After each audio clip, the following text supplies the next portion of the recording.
Good evening, folks. It's your bro, Rich here. Today in this video, I have got a real special video for you all.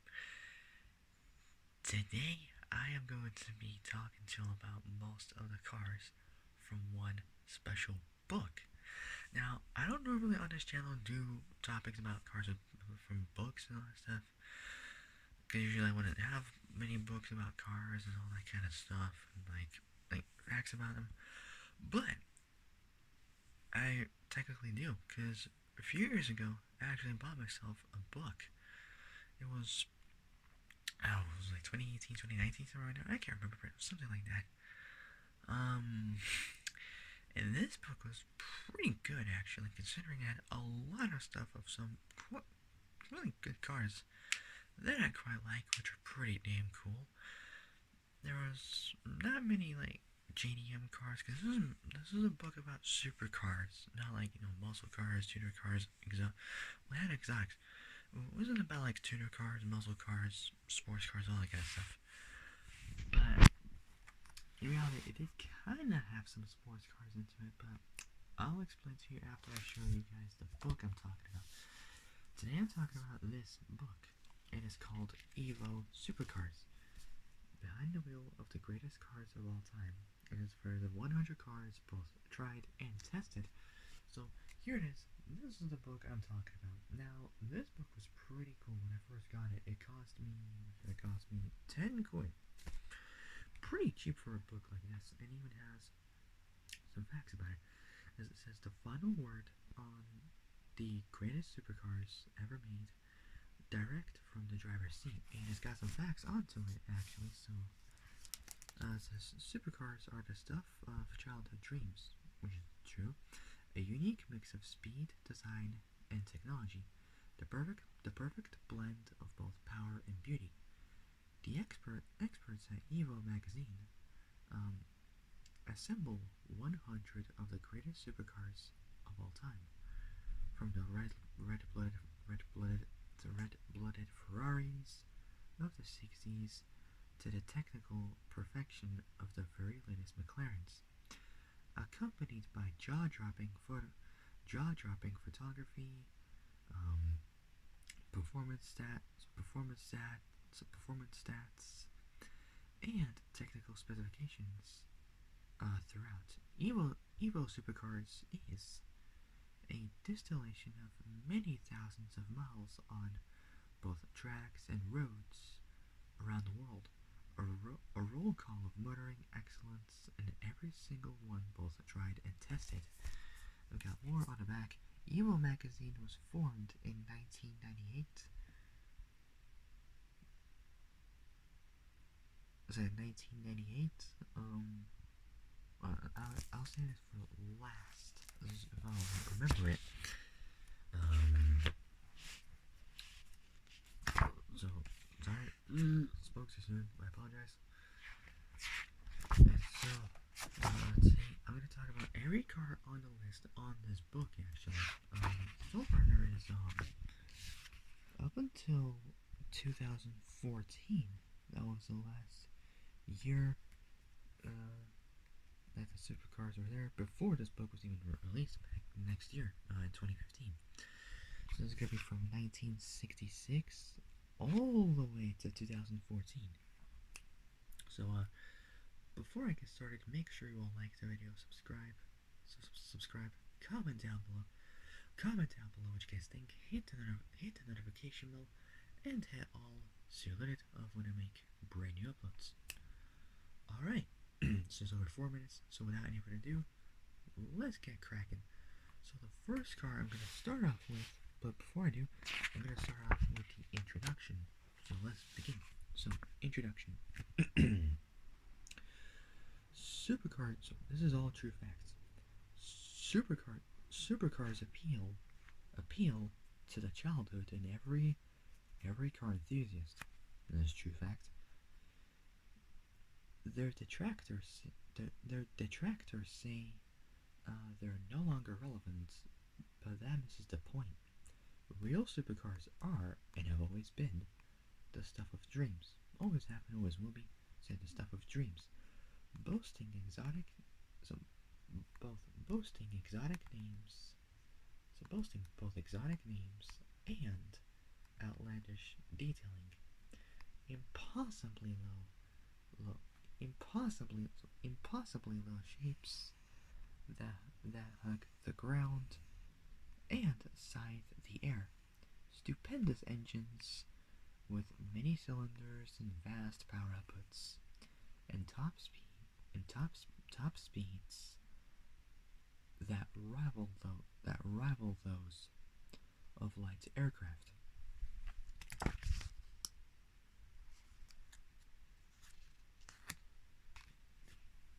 So I'm gonna attempt to see without my glasses because I can't really actually find my glasses anywhere. Don't know where they are.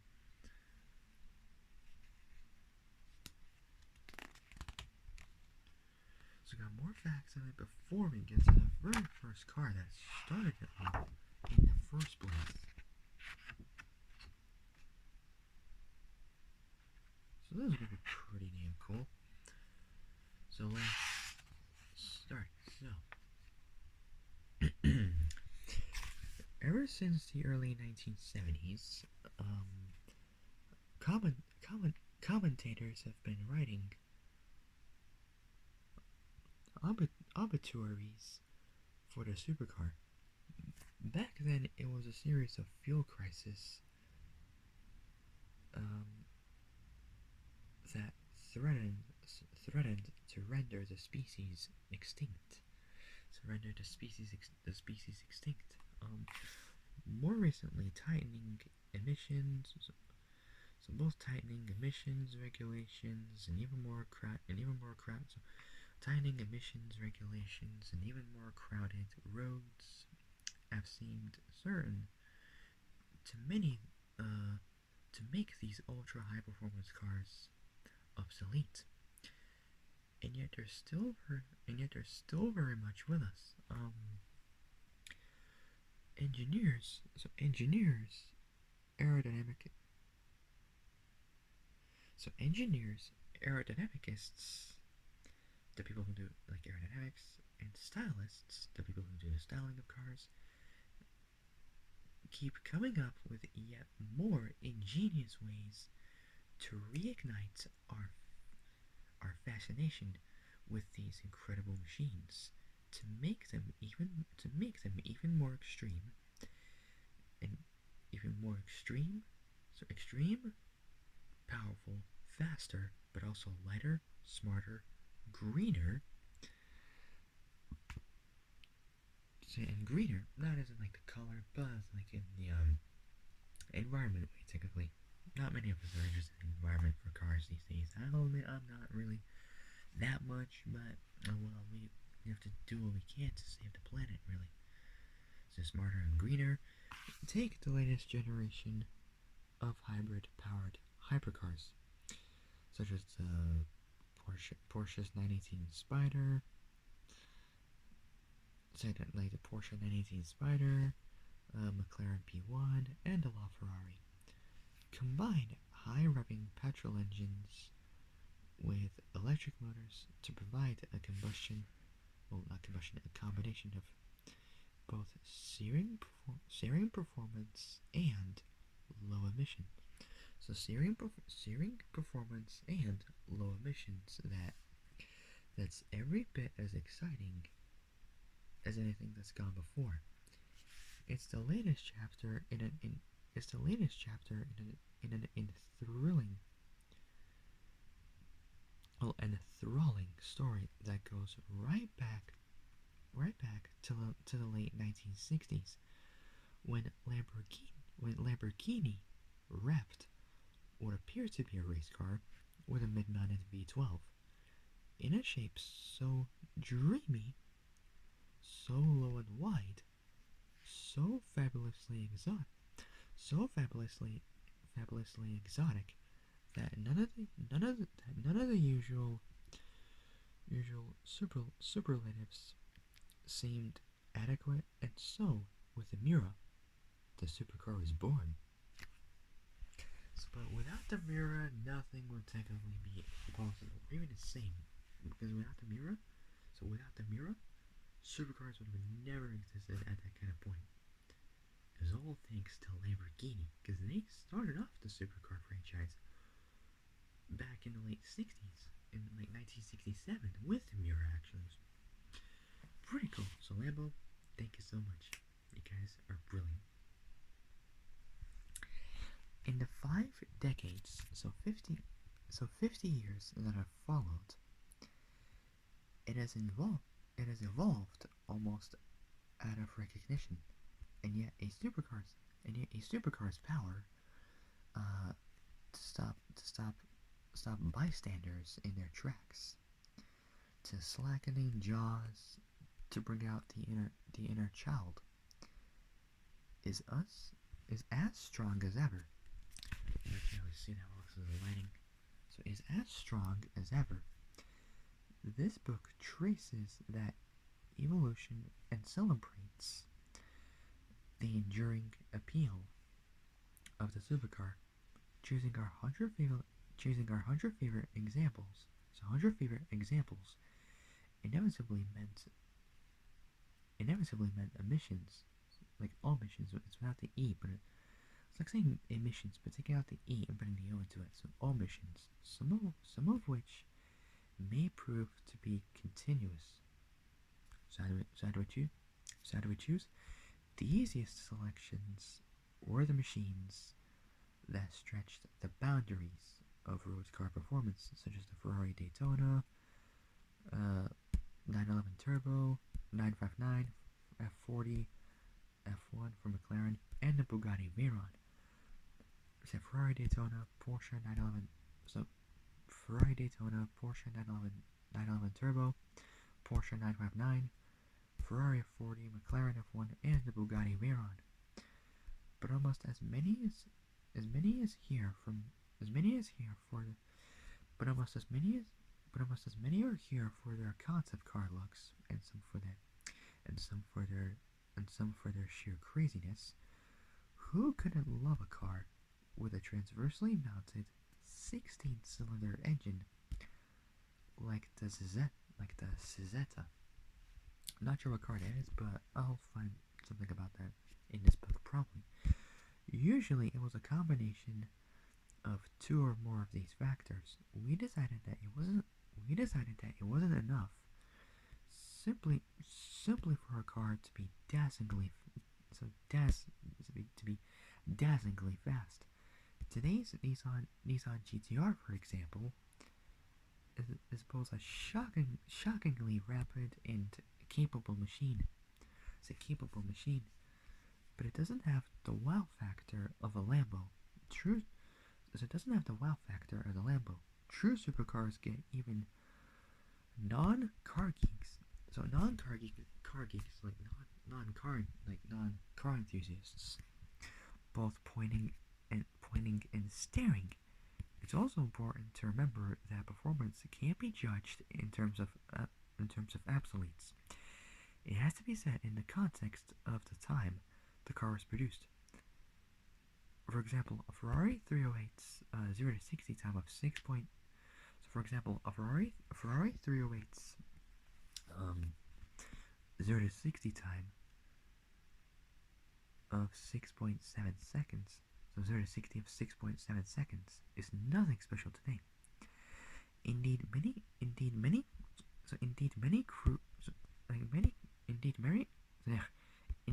current hatchbacks could leave it in the dust. But 40 years ago, it placed it in the very top flight. More to the point, if a blood-red 308 drove down your street in 1975, exhaust crackling, you'd have been in no doubt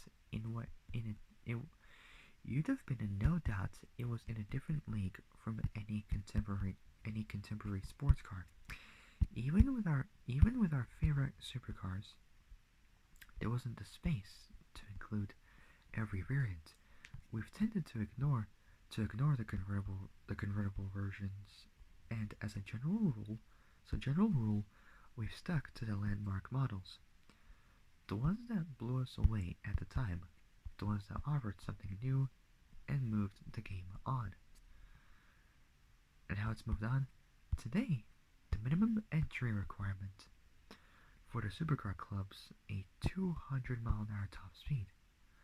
Hypercars like the Veyron SS and the Koenigsegg 121 have added another 100 miles an hour to the 1966 Miura's claimed, and it has to be said, rather unlikely, 172-mile-an-hour top speed maximum. This book is a distillation of many thousands of miles. It's not just about both the facts and figures, though you'll find plenty of those within.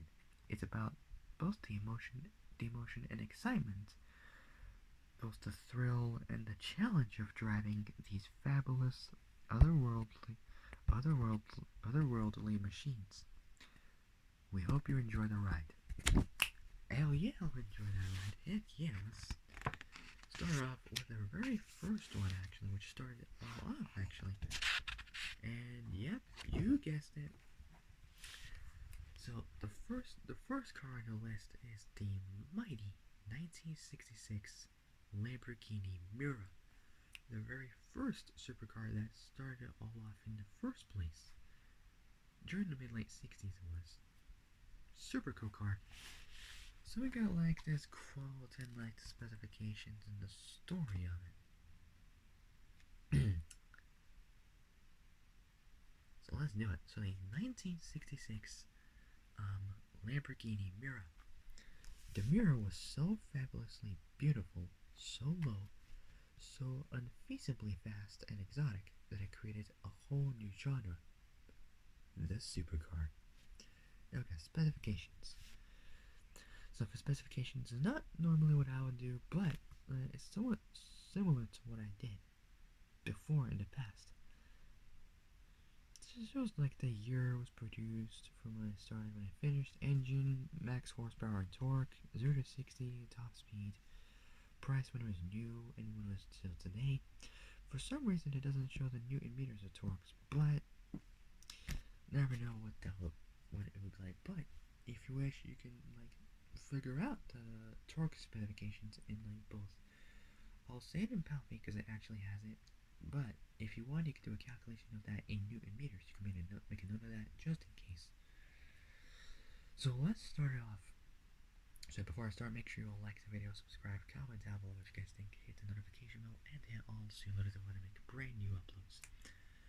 Alright, so without any further ado, let's get started. So the 1966 Lamborghini Miura.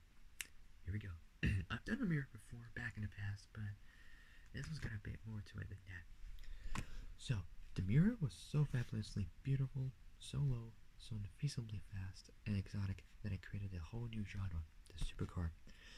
So, got specifications. The year it was produced, it was between 1966 to from 1966 to 1972. It had a 3.9 liter naturally aspirated 240 V12, and it made 350 horsepower at 7,700 RPM and 289 pound-feet at 5,100 RPM. 0 to 60 was done within 6.7 seconds. Top speed was 172 miles an hour. Not bad back in 1966. Price, when it was new, it was around $20,000, which was around 11,000 pounds. Now, in today's form, at this point in time, well, 2014 times, also goes for all the cars there, it used to cost between $550,000 to $800,000 at that time. In the UK, so in the US, it cost between $550,000 to $800,000. In the UK, it was between 350 grand to 500 grand in the UK. So let's take a look at the story of this car. So here we go. So there have been fast, beautiful, and expensive cars before the Miura, like the Mercedes-Benz, Benz's Going 300 SL, beautiful car, just beautiful, caused a sensation of its own 50s. Ford's GT of the early 60s, it's like the GT40, was arguably the first mid-engined super sports car, though it was really a racing car, with road versions built purely to meet the regulations of the day. The Miura was different. Its mid-engine, so the Miura was different. Its mid-engine layout, so mid-engine layouts and construction may have been those of a race car, but it was built purely for the road. Lambo broke all all racing convention by mounting its V12 transversely. When its breathtaking bodywork by Bertone's rising star, Marcello Gandini, and equally breathtaking price were revealed the following year. So both those, the commentators ran out of super, of super, the commentators ran out of superlatives. They ran out of superlatives. They coined a new one, supercar. Miura's reputation for being fast but flawed. So the Miura's reputation for being fast but flawed is all part of the dangerous fascination. Its 3.9 liter V12 was a development of the so its 3.9 liter, almost a 4 liter V12 was a its 3.9 liter V12 was a development of the extraordinary 3.5 liter power plant, designed as a quasi racing unit by ex-Ferrari engineering wizard Giotto Bizzarini. Giotto Bizzarini, boasting 4 camshafts and 6 double barrel or dual barrel carburetors. All this sounded impressive from the outside. Inside, it was plain loud. The Miura also had a tendency to lift its front end, so its nose, at high speed, so that at anything over 150 miles an hour, it could wander alarmingly. This was only partially cured in the later S and SV versions. Driving one today, you're struck by how tricky it is to modulate the throttle, the heavy weights of the gear change, and the rather cramped knees up driving position, but also by both the lightness and abundant feel of both the steering and the savagery of the soundtrack. Say most supercars, like those kind of supercars, would be kind of cramped. Say abundant feel of the steering and the savagery of the soundtrack. Italians are chaotic. We all know that. So are their cars.